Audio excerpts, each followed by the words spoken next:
Assalamualaikum warahmatullahi wabarakatuh. Selamat pagi, selamat siang, selamat sore, selamat malam semuanya. Perkenalkan, saya Ruli Sulistiawan dengan NIM 2304640 dari Program Studi Pendidikan Bahasa dan Sastra Indonesia Fakultas Pendidikan Bahasa dan Sastra dari Universitas Pendidikan Indonesia.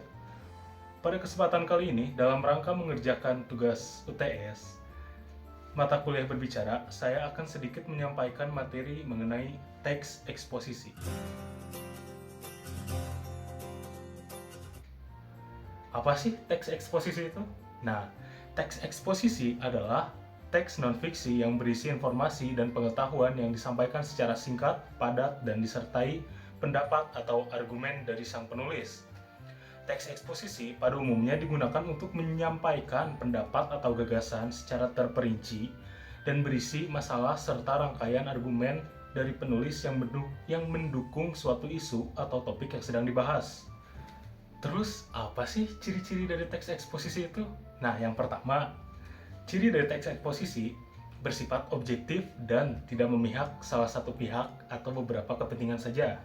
Yang kedua, berisi penjelasan atau uraian mengenai suatu ide pokok, pendapat, informasi, maupun pengetahuan kepada pembaca tanpa bermaksud untuk memengaruhi. Yang ketiga, yaitu menggunakan bahasa yang jelas, padat, dan mudah dipahami. Nah, teks eksposisi sendiri memiliki struktur yang dapat diuraikan sebagai berikut, yaitu yang pertama tentunya ada tesis. Apa itu tesis? Tesis merupakan pernyataan, pendapat, atau gagasan utama yang ingin disampaikan oleh penulis. Kemudian ada rangkaian argumen, yaitu penjelasan atau pembahasan yang mendukung si tesis itu tadi. Yang terakhir yaitu penegasan ulang yang merupakan kesimpulan atau reorientasi yang menguatkan tesis. Kemudian, untuk jenis-jenis dari teks eksposisi, yaitu ada eksposisi definisi, yang merupakan teks eksposisi yang bertujuan untuk mengungkapkan pengertian atau definisi dari suatu topik. Yang kedua ada eksposisi proses, teks eksposisi yang memuat beberapa tahap atau cara untuk menghasilkan sesuatu dari awal hingga akhir. Kemudian ada eksposisi ilustrasi. Teks eksposisi ini memuat contoh atau ilustrasi yang mendukung tesis.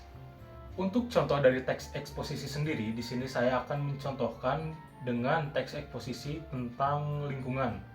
Nah, tesis dari teks ini adalah bahaya membuang sampah di sungai, dengan argumentasi bahwa kegiatan membuang sampah sembarangan di sungai seolah telah dijadikan sebagai hal yang lazim. Penegasan ulang dari teks ini adalah bahwa membuang sampah sembarangan di sungai dapat menyebabkan aliran sungai tersumbat dengan sampah, sehingga pada saat hujan turun dengan intensitas yang terus-menerus, membuat sungai meluap serta menimbulkan bencana banjir. Terus bagaimana caranya kita untuk membuat teks eksposisi? Yang pertama, kita harus menentukan topik atau permasalahan yang akan kita bahas sebagai tesis kita. Kemudian, kita membuat garis besar dari permasalahan tersebut. Dilanjutkan dengan mengumpulkan data dari berbagai sumber yang terpercaya. Kemudian kita kembangkan garis besar tersebut. Kemudian ada reorientasi. Nah, dengan langkah-langkah tersebut, kita dapat menulis teks eksposisi yang baik dan benar yang sesuai berdasarkan dengan fakta dan data. Mungkin cukup sekian materi yang dapat saya sampaikan. Terima kasih. Wassalamualaikum warahmatullahi wabarakatuh.